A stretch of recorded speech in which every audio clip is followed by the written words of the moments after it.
चलिए बिस्मिल्लाहिर्रहमानिर्रहीम, अस्सलाम वालेकुम, वेलकम टू ऑल। तो आज की हमारी बेसिकली फर्स्ट क्लास है हमारे फास्ट ट्रैक बैच की। आप इसे ओरिएंटेशन क्लास भी कह सकते हैं, आप इसे डिस्कशन क्लास भी कह सकते हैं, या आप इसे कह सकते हैं कि पेपर अपडेट क्लास, कुछ भी आप इसको नाम दे सकते हैं। बहरहाल आज की क्लास में हम कुछ चीज़ें इंपॉर्टेंट हैं जो हमें भी खुद अभी बाद में ही पता चली हैं, हमारे पेपर के हवाले से, हमारे एग्ज़ाम पैटर्न के हवाले से। तो इनको हम थोड़ा सा डिस्कस करेंगे इंशाल्लाह, और फिर उसके साथ हम थोड़ा सा अपने पेपर की स्ट्रेटजी को भी डिस्कस करेंगे एग्ज़ाम की, कि हमने कैसे मूव ऑन करना है और हमारा सिलेबस कैसे कवर होगा, उसके अंदर क्या कुछ इंक्लूड होगा। तो लिहाजा सबसे पहले बेटा कुछ अपडेट्स हैं जो आपके साथ शेयर करनी है लॉ के हवाले से इस अटेम्प्ट में। बाकी आज इस चक्कर में तो हमने पढ़ना नहीं है कि भाई लॉ क्या है, सिलेबस कितना बी लॉ का, कितना एम लॉ का, इनका वेटेज है। ये सब चीज़ें हम बार बार सुन चुके हैं और बहुत बार पढ़ चुके हैं, हम सबको पता है कि उसका वेटेज क्या है। अगर आप में से कोई AFC का स्टूडेंट है तो वो मेरे से पूछ सकता है कि भाई इसके अंदर क्या इशू चल रहा है। कैफ वालों को तो सारा पता ही है नॉर्मली इसके अंदर क्या होता है, तो हम उसमें नहीं जाएंगे। बहरहाल दो चीज़ें इंपॉर्टेंट हैं आने वाली अटेम्प्ट के हवाले से।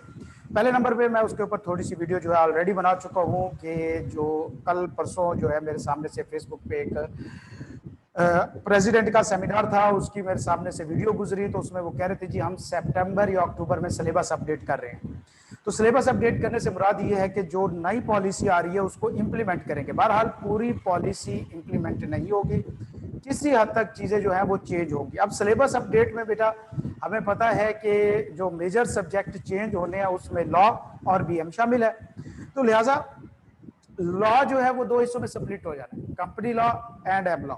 और बिलीव मी के पहले कंपनी लॉ जब अलहदा हुआ करता था, मॉड C का ये पार्ट हुआ करता था, तो एक तो काफ़ी लेंथी सिलेबस था इसका और बहुत मुश्किल से पास होता था। मतलब मैं अपनी भी बात करूं, मैंने खुद भी कंबाइन में पास किया, एक कदी अटेम्प्ट दी थी कंपनी लॉ की, लेकिन वो रह गया था, इतना ज़्यादा सिलेबस हो गया था। तो लिहाजा पहली बात कि भाई अगर सितंबर या अक्टूबर में ये चीज़ जो है आ जाती है। जी मेहरान बेटा,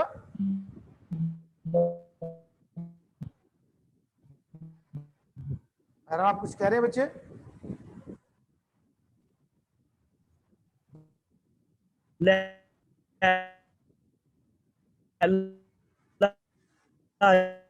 दो हो जाएंगे। जी जी बिल्कुल, सेम कंडीशन है कि ये दो सिलेबस हो जाएंगे, दो सब्जेक्ट हो जाएंगे। तो इसमें ये तो होना ही है कि भाई एम लॉ और कंपनी लॉ जो है वो अलग अलग हो जाएगा। लेकिन जो असल परेशानी वाली चीज़ है वो ये है कि ये सिलेबस लेंथी बहुत हो जाएंगे।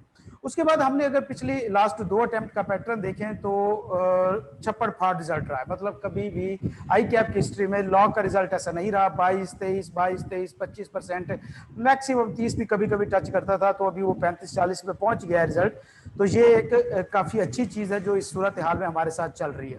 तो पहली चीज़ ये कि भाई एक अपडेट है, अगर सितंबर या उससे पहले सिलेबस की अपडेट आ जाती है तो बेटा मार्च में वो सिलेबस टेस्ट होगा। लेकिन अगर मार्च में सितंबर, अक्टूबर या नवंबर में जाके अपडेट आती है तो फिर चांसेस हैं, I am not sure, chances हैं कि वो फिर अगली सितंबर के अटेम्प्ट में टेस्ट हो, मार्च में ना हो। बहरहाल सिक्योर साइड पे रहते हुए हम इस चीज़ को अज्यूम करेंगे कि इसी अटेम्प्ट में टेस्ट होगा। उसके बाद जो बेटा दूसरी अपडेट है या दूसरी जो परेशानी वाली बात है वो ये है कि आप में से ज़्यादातर ने अगर फेसबुक या सोशल मीडिया पे देखा होगा कि फाइनल का कॉर्पोरेट लॉ का जो पेपर आया वो बहुत ज़्यादा अनएक्सपेक्टेड था। मतलब चीज़ें बहुत हट के थी और जो अनइम्पॉर्टेंट टॉपिक है उनको ज़्यादा टेस्ट किया गया था, जो कभी नॉर्मली टच नहीं करता उसको उसने टेस्ट किया। तो ये चीज़ें थी उसमें। ठीक है, फाइनल वालों की तो चीखें निकली, सोशल मीडिया पे रोला पड़ा ही पड़ा। कैफ वालों की टेंशन स्टार्ट हो गई है। उसकी वजह यह है कि हमारे सामने से एक और पोस्ट गुजरी थी जिसके अंदर एक कोटेशन थी कि ये जो एग्जाम बनाने, पेपर बनाने वाले होते हैं, एग्जामिनर होते हैं, इनकी हायरिंग थी, ICAP की पोस्ट थी। तो वो हायर कर रहे थे एक पेपर कैफ का बनाने के लिए और एक पेपर फाइनल का बनाने के लिए। मतलब एक साल में एक ही शख्स जो होता है वो कैफ के लॉ का भी पेपर बनाएगा, वो फाइनल के कॉर्पोरेट लॉ का भी पेपर बनाएगा। अब टेंशन जो इसमें है वो ये है कि भाई कॉर्पोरेट लॉ जो फाइनल का एग्जाम आया है तो भैया उसने तो एक बार आंखें खोल दी सब। अच्छी खासी परेशानी बन गई है कि यार ये सिचुएशन कैसे क्रिएट हो गई एकदम। तो लिहाजा अब टेंशन हमारे लिए ये है कि वो ही एग्जामिनर अगर हमारा कैफ का पेपर बना देता है तो भैया बहुत कुछ अनएक्सपेक्टेड आने वाला है। काफी सारी चीजें जो है अनएक्सपेक्टेड हो सकते हैं। तो लिहाजा नॉर्मल तरीके से ओल्ड पैटर्न पे सिलेक्टिव स्टडी से या सेल्फ स्टडी से या उन चक्रों में पढ़ के तैयारी जो है वो तकरीबन काफी मुश्किल हो जाएगी और इस बार पासिंग परसेंटेज भी आई कैप की काफी लो रहेगी। तो बहरहाल ये दो अपडेट्स थी जो आपके साथ मैंने शेयर करनी थी इस हवाले से कि भाई एक तो नेक्स्ट अटेम्प्ट में पेपर जो है वो स्प्लिट हो जाएंगे और वो स्प्लिट पेपर जो है उनको पास करना काफी डिफिकल्ट चीज होगी, काफी मुश्किल हो जाएगा। एक पेपर बढ़ जाएगा भाई और कुछ होना हो, ऊपर से 6 महीने तो आपके बढ़ ही जाएंगे ना इनकेस के अगर एक पेपर का ही मसला रहा। तो ये कहना आसान होता है कि यार कोई नहीं एक पेपर ही बढ़ जाएगा, लेकिन बच्चे जब एक पेपर बढ़ता है और उसको पास करने की बारी आती है तो वो कहते हैं ना कि हथेलियों पे पसीना आ जाता है। तो ये सिचुएशन होती है और खासतौर पे लॉ जैसा सब्जेक्ट जो एक तो लेंथी है, टेक्निकल है, ट्रिकी और दूसरा टोटली न्यू होता है। मतलब सब्जेक्ट जो है हम अगर देखें तो जिस तरह बीएम है, बाकी सब्जेक्ट्स हैं, उनकी इंग्लिश किसी हद तक सिंपल होती है, सादी सी होती है, लेकिन लॉ की इंग्लिश टोटल लैंग्वेज भी डिफरेंट है, लीगल लैंग्वेज यूज हो रही होती है। तो उसमें भैया बहुत मुश्किल हो जाता है स्टूडेंट्स को हैंडल करना सिचुएशन को, इसको समझना और फिर क्वेश्चन को समझ के आंसर करना। तो ये थोड़े से इश्यूज हैं, ये अपडेट्स थी। एक के भाई पेपर स्प्लिट हो जाएगा, दूसरे नंबर पे इस बार जिस तरह फाइनल का पेपर आया है, कैफ का भी अगर खुदा ना खास्ता वैसा पेपर आ गया तो भैया समझ लो कि हम रगड़े गए। ठीक है, अगर कैफ का वैसा पेपर आ जाता है जो फाइनल वालों का था तो भाई ऐसी तैसी फिर जानी हमारी। उसके बाद बेटा देखो सीधी सी बात है, अगली बात हम ये करते हैं कि क्या हम 45 दिन में या जो हमारे पास 1.5 महीना रह गया इसमें क्या हम पास कर सकते हैं कि नहीं कर सकते। और 1.5 पौने 2 महीने की बात है। देखो बच्चे सीरियस सी बात है कि हर स्टूडेंट का एक लेवल होता है। मतलब मैं आपको ये नहीं कहूंगा yes you can do it या आप जनाब जी आपको चने के झाड़ पे चढ़ा दूं, ऐसी कोई चीज नहीं है।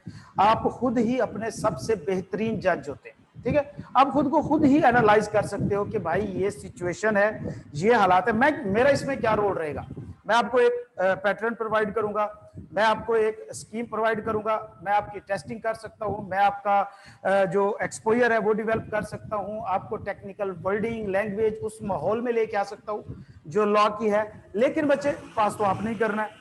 तो भैया देखो अब ये बात नहीं कि आप फर्स्ट स्टूडेंट हैं या ये मेरा फर्स्ट बैच है कि मैंने इसमें बच्चे पास कराने हैं या आप लोग आए हैं, तो ये ऑलरेडी भी हमारा बैच चलता है और बच्चे पास हो जाते हैं। अब मसला ये है कि भाई नॉर्मल जो रेगुलर बैच होता है, आप अगर अब क्वेश्चन आता है जी रेगुलर बैच में बच्चे 6-6 महीने लगा के आए होते हैं और उनके साथ हम कैसे कंपीट कर सकते हैं, मतलब 45 दिन में हम कैसे कंपीट कर सकते हैं। देखो बच्चे मैं आपको सिंपल सी बात बताता हूं कि मेरा पोस्ट रिजल्ट बैच स्टार्ट हुआ और रेगुलर बैच स्टार्ट हुआ तो वो तकरीबन सिमिलर हो चुके हैं, मतलब कंबाइन हो चुके हैं, मर्ज हो चुके हैं।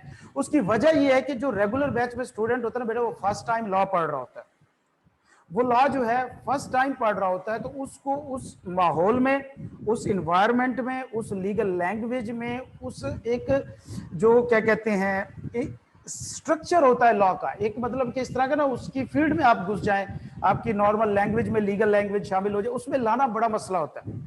शुरू में तो बच्चों को लग रहा था पता नहीं सर ये कौन से तवीज पढ़ रहे हैं या ये पता नहीं कौन से जादू वाली कोई मंत्र पढ़ रहे हैं, कुछ समझ ही नहीं आ रहा होता, इतनी टेक्निकल वर्ड्स होती हैं। तो उनको बहुत ज्यादा स्लो लेके चलते हैं, मतलब डेली का 1 पेज आधा पेज, और वहां पे मसला भी होता है। अब कुछ स्टूडेंट होते हैं जो फास्ट लर्नर होते हैं, कुछ होते हैं जो बहुत ही स्लो लर्नर होते हैं। अब हमें स्लो लर्नर के हिसाब से चलना पड़ता है, तो फास्ट लर्नर जो होते हैं वो क्लास में बोर हो जाते हैं। तो कुछ लोगों की उस बैच में प्रॉपर तैयारी नहीं होती, वो फास्ट ट्रैक में आके आसानी से तैयारी कर लेते हैं। तो लिहाजा रेगुलर बैच में जहां पे हम 1 या आधा पेज पढ़ते हैं, वो सिर्फ इस वजह से इतना स्लो पेस में चल रहे होते हैं क्योंकि उन लोगों को लॉ का पता ही नहीं होता, फर्स्ट टाइम जो पढ़ रहे हैं। फास्ट ट्रैक होता है, इसके अंदर नॉर्मली बच्चे क्रैश कोर्सेज के होते हैं, जिन्होंने लॉ ऑलरेडी पढ़ चुका होता है, या बहरहाल 20, 30, 40% उनकी प्रिपरेशन होती है।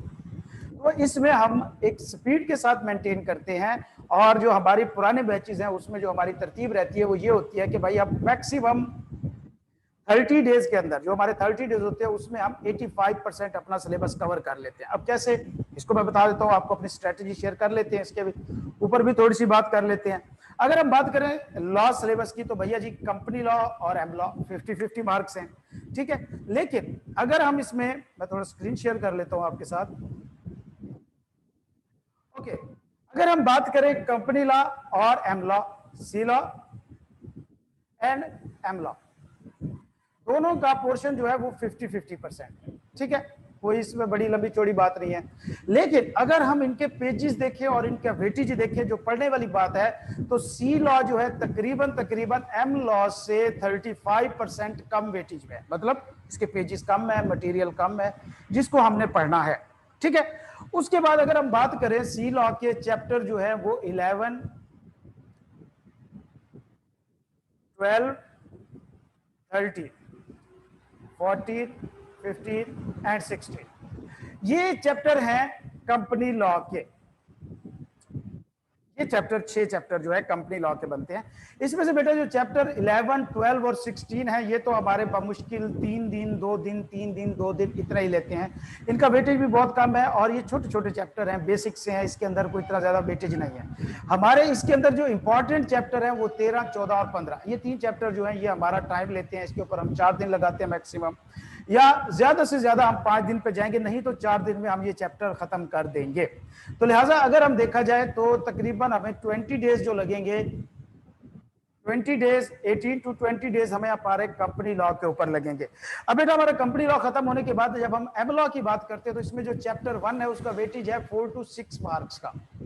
ठीक है, इसी तरह अगर बात करें चैप्टर 9 जो है वो 10 to 15 मार्क्स का है, और इसी तरह चैप्टर 10 जो है वो भी 10 to 15 मार्क्स का है। ये हमारी एम लॉ की वेटेज है। तो लिहाजा चैप्टर 1, 9 एंड 10, 3 चैप्टर ये, 6 चैप्टर ये 9 चैप्टर मिला के टोटल 16 चैप्टर में से 9 चैप्टर जो है इनका वेटेज तकरीबन 85% पहुंच जाता है। अब ये जो पहला चैप्टर है ये बेटा एक दिन का है, थोड़ा सा इसका पोर्शन दूसरे दिन में चला जाता है, नहीं तो 3 टॉपिक इसके अंदर है मेन किस्म के, एक लेजिस्लेशन वाला है, एक हमारी सुप्रीम कोर्ट हाई कोर्ट वाला है, और एक सोर्सेज ऑफ लॉ जो है। दैट्स इट, 3 टॉपिक है पहले चैप्टर के अंदर जिसको हमने याद करने हैं, इन्हीं में से क्वेश्चन आ जाएगा। ठीक हो गया, तो लिहाजा इसके ऊपर मुश्किल हमारा 1 और मैक्सिमम कर ले तो 2 दिन लगेंगे। चैप्टर 9 पे 3 दिन लगेंगे, चैप्टर 10 पे भी हमारे 3 दिन लगेंगे, इससे ज्यादा हमारा इसके ऊपर टाइम कंज्यूम नहीं होने वाला। अब बेटा देखिए, अगर हम बात करें तो हमारा 30 डेज के अंदर ऑलमोस्ट 85% सिलेबस कवर हो जाएगा। ठीक है, अब इसको स्टडी कर लेंगे, थॉरली स्टडी अंडरस्टैंड करके हम पढ़ेंगे। अब इसका पर्पस हरगिज इस बैच का ये नहीं होगा कि आपको जस्ट पढ़ा दिया जाए या जस्ट आपको क्या कहते हैं एक सिलेबस पूरा करा दिया जाए, चले जी।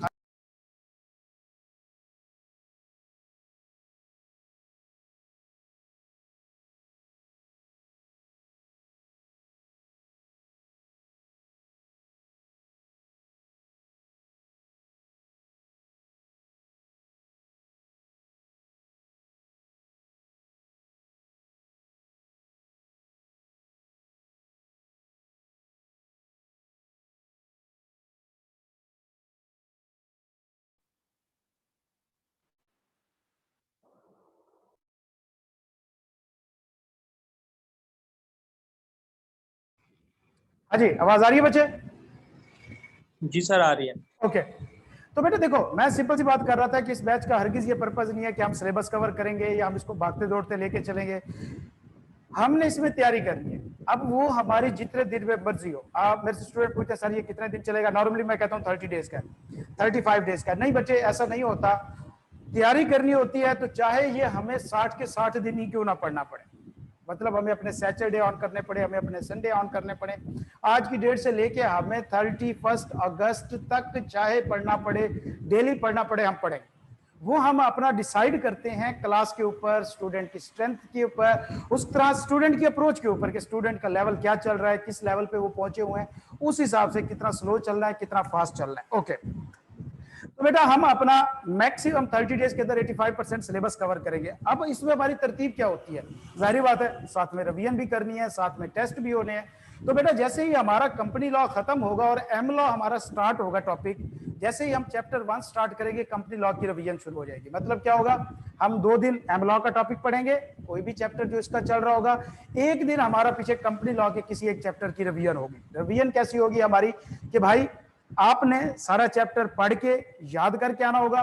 उसके बाद हमारे पास पेपर मौजूद है, यहाँ पर सारे के सारे हर चैप्टर्स के ऑलमोस्ट हमारे पास मौजूद हैं। हम उनको यहाँ से देखेंगे, पढ़ेंगे, उसके बाद सॉल्व करेंगे। सॉल्व करने के बाद इन्हीं क्वेश्चंस में से आपको टेस्ट दिया जाएगा ताकि आपकी राइटिंग प्रैक्टिस हो। आपकी राइटिंग प्रैक्टिस होना जरूरी है। बेटा लॉ में मैं अक्सर स्टूडेंट से पूछता हूँ कि बच्चे लॉ में ज्यादा क्यों फेल होते हैं, मतलब अकाउंटिंग में इतने पासिंग रेशियो ज्यादा क्यों जा रही है, बाकी सब्जेक्ट लॉ में क्यों जा रही है। कुछ स्टूडेंट कहते हैं जी बच्चे पढ़ते नहीं है। क्या बच्चे सिर्फ लॉ ही नहीं पढ़ते? क्या बच्चों की कोई लॉ के साथ दुश्मनी है? लॉ ने फुफी मारी हुई है यार किसी की, कमाल करते हो पांडे जी। भाई मसला ये नहीं है, मसला ये है कि हम लॉ को भी वैसे ही पढ़ते हैं जिस तरह की बाकी सब्जेक्ट्स को पढ़ते हैं। हम लॉ का भी पेपर वैसे सॉल्व करने की कोशिश करते हैं जिस तरह की हम बाकी सब्जेक्ट का करने की कोशिश करते हैं। और हम कहते हैं जी एक ही लाठी से सारा कुछ हाँका जाएगा, तो फिर वही होता है 22% 23% रिजल्ट है आई कैप का। बेटा लॉ के अंदर आपका नॉलेज जो है ना वो जस्ट 30% मैटर करता है। ज्यादातर स्टूडेंट जो फेल होते हैं अगर आप उनको पूछें वो 30-35 के दरमियान फेल होते हैं। ज्यादातर मोस्टली 85 to 90% स्टूडेंट जो फेल हो रहे थे वो 30 to 35% पे फेल हो रहे होते हैं। उसकी रीजन ये है कि ये 30 to 35 मार्क्स आपके नॉलेज के हैं जो आपने सिक्योर कर लिए। असल जो चीज थी बेटा जो 70% लॉ के पेपर में मैटर करती है वो आपने की नहीं। वो क्या है? वो है बेटा देखो आंसर ड्राफ्ट करना, आंसर की क्वालिटी, आंसर को लिंक करना क्वेश्चन के साथ, और क्वेश्चन में जो वो पूछ रहा है वो बताना, ना कि जो आपको आता है आप वो बताएं। आप पता है क्या करते हैं कि जो हमें क्वेश्चन आता है, हमने क्वेश्चन देखा, ओ जी इसका आंसर वो है। क्यों? क्योंकि आपके दिमाग ने कहा जी इसका आंसर वो है।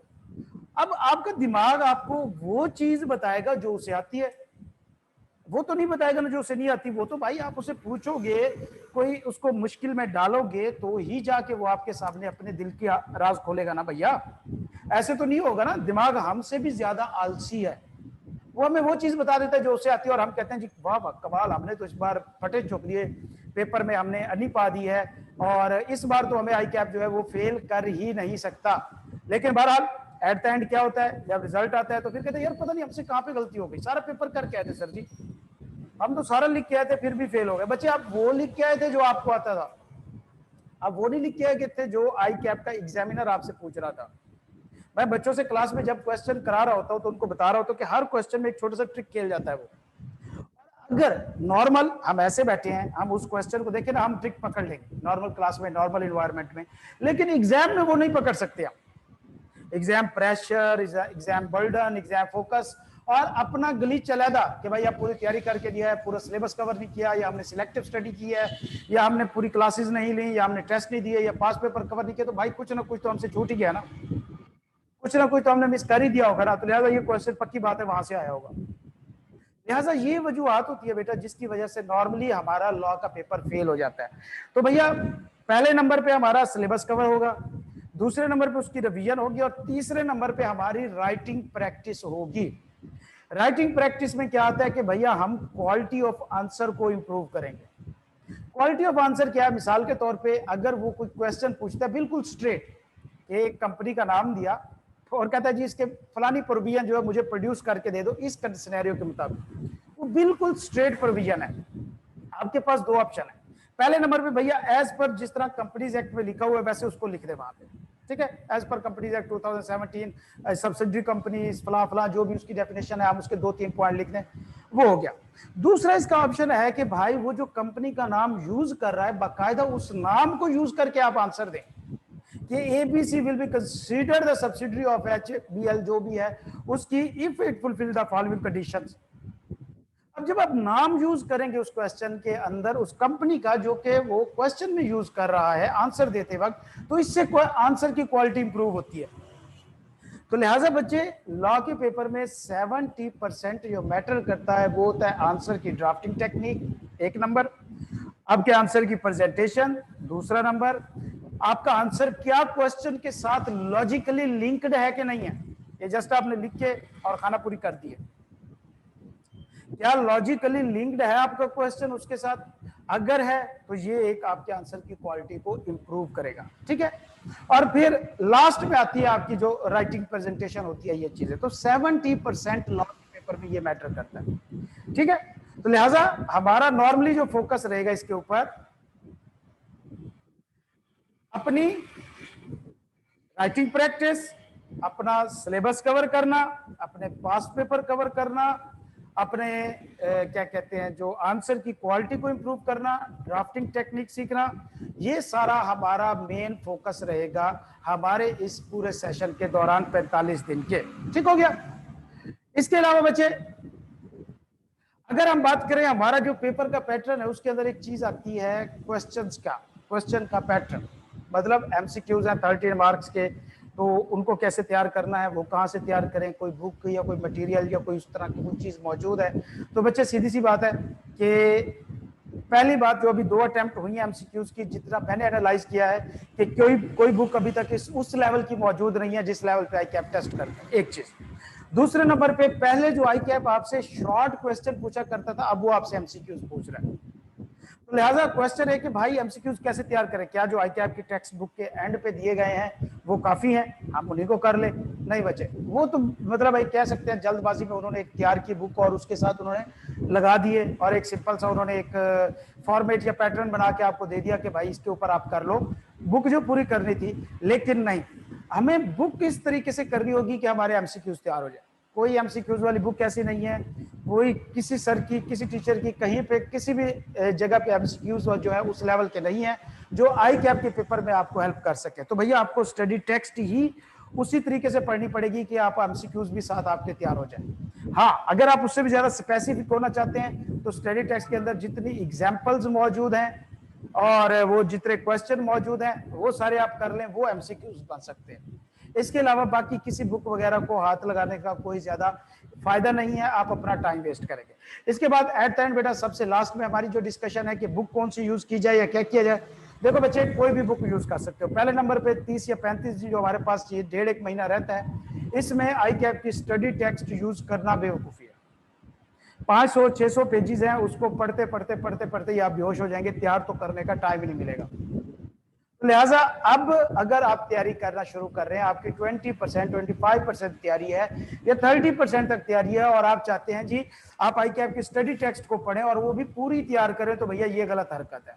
ठीक है, कोई फायदा नहीं है, उल्टा नुकसान होगा, आप अपना टाइम वेस्ट करेंगे। लिहाजा बेहतर तरीका ये है कि भैया किसी भी टीचर की, मतलब हमारी क्लास में हम अपने नोट्स यूज करेंगे, जो भी यूज करना है सिंगल बुक और सिंगल टीचर को फॉलो करना है। डबल माइंडेड नहीं होना कि भाई कुछ यूट्यूब से लेक्चर उठा के देख लिए, कुछ फलाने टीचर के देख लिए, कुछ फलाने टीचर की बुक से पढ़ लिया, कुछ ऐसा नहीं करना। ये अप्रोच बहुत गलत है।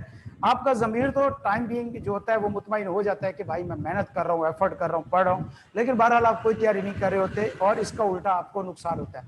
लिहाजा कोई भी एक टीचर, कोई भी एक बुक और कोई भी इस तरह की जो चीज है उसको आप फॉलो करें और उसी को ही लेके चले। इंशाल्लाह 45 दिन मोर देन इनफ, आप आराम से उसमें निकल देंगे, कोई मसले वाली बात नहीं है। अगर आप क्लासेस ले सकते हो, अगर आप टेस्ट दे सकते हो, अगर आप रिवीजन क्लासेस ले सकते हो, प्रैक्टिस कर सकते हो मेरे साथ, तो भैया इसके अलावा फिर कोई चीज ऐसी नहीं है जो आपको पास होने से इस अटेम्प्ट में रोक सके। ठीक है, तो ये 4 काम आप कर ले और उसके बाद पास होना जो है वो आप फिर मेरे जिम्मे छोड़ दें इंशाल्लाह। आपका और कुछ भी नहीं इसको आपको छोड़ सकता इस दौरान। ठीक है बच्चे, तो ये आज का हमारा छोटा सा एक सेशन था और इंशाल्लाह कल से हम अपना प्रॉपर जो है वो कंपनी लॉ स्टार्ट करेंगे और उसकी स्टडी भी होगी, साथ में डिस्कशन भी होगी इंशाल्लाह।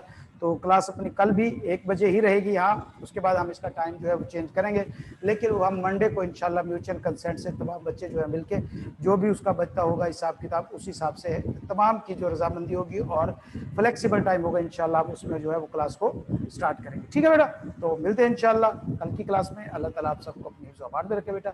अल्लाह हाफिज़।